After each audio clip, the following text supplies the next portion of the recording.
The Industrial Policy Resolution of 1948 was good so far as it went, but unfortunately, the spirit of it could not be understood or appreciated by the common man in this country. So, a new orientation of this policy was given,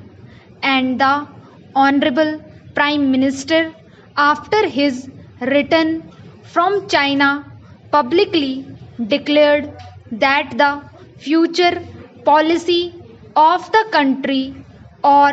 rather the future pattern of society, will be the socialist pattern. That was further emphasized by the resolution passed at the Avadi session of the Congress and later retreated by Shri Debar, President of the Indian National Congress. I am very glad to say that the spirit of it has been caught by the nation today. If I may say so, the nation has taken up the challenge for securing the socialist pattern of society.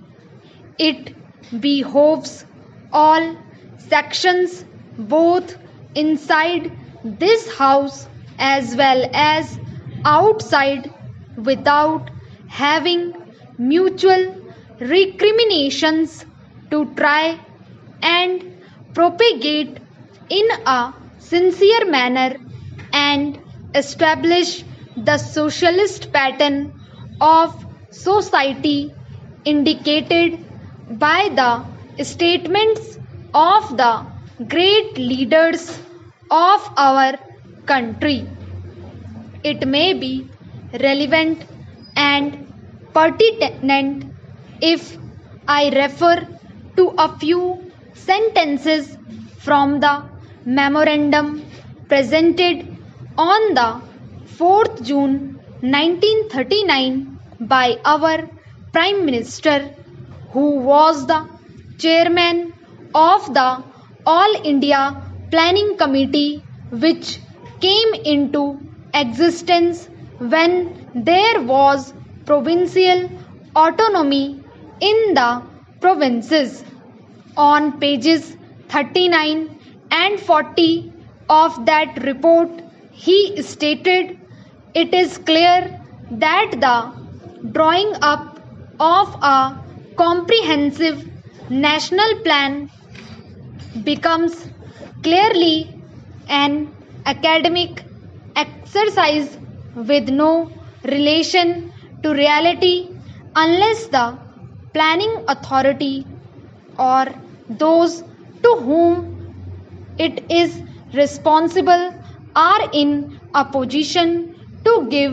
effect to the plan. If this authority is powerless or circumscribed or restricted and has limited activities, it cannot plan.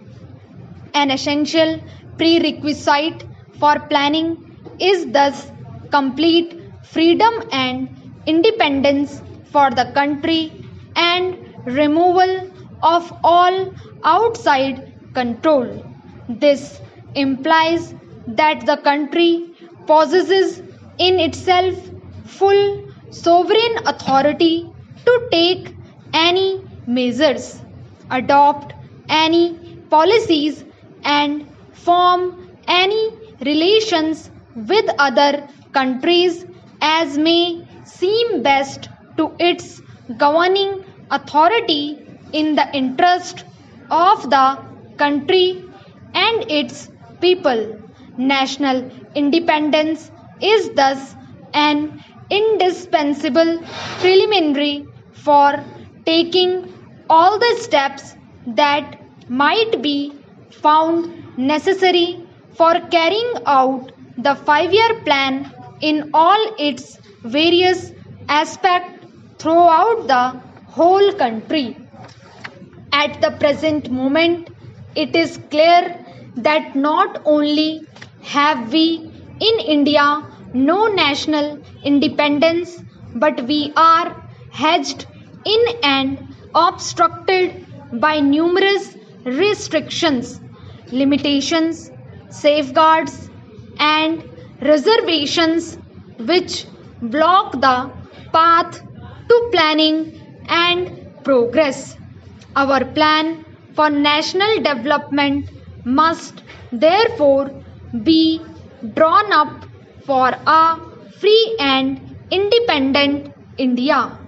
Thanks to the sacrifices made by millions of our countrymen and countrywomen under the leadership of the father of the nation, Mahatma Gandhi, we have today secured complete sovereign political independence at a time when the nations of the world were engaged in the bitterest struggle using all the weapons of destruction. If therefore we have secured political independence during the period of a quarter of a century, it should not be difficult, especially when we are today masters in our own country,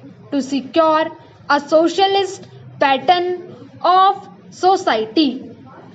As has already been indicated, but it requires the assistance, the propaganda, the active work of all those who are interested in this. I am sure so long as my honorable friends, the minister, the deputy minister,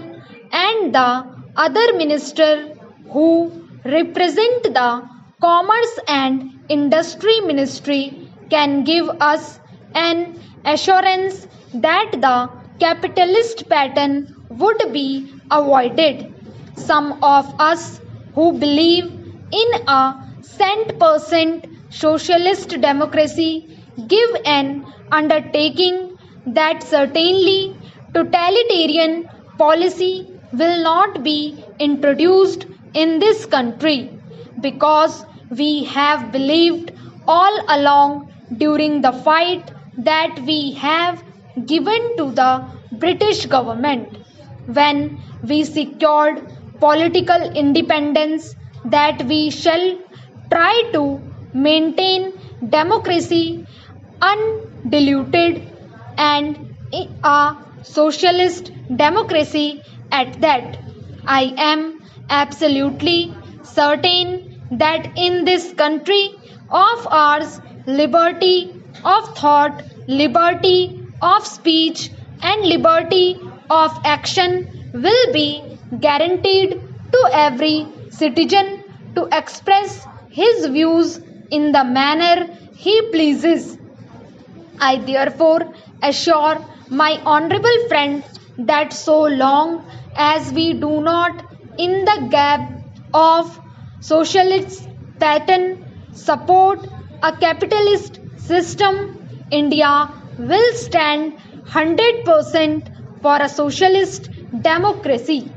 Now, luckily for us, the fundamental rights of the Constitution have declared that a citizen would be assured of many of the social amenities which will give reasonable comfort from the womb to the grave, but mere enunciation, as I have said many times, will not satisfy the common man unless the saying is put into effect. I am absolutely certain, therefore, that so long as there is a determination on the part of our countrymen, we will be in a position to secure a socialist pattern of society. It is not even possible to draw up a plan on any other basis.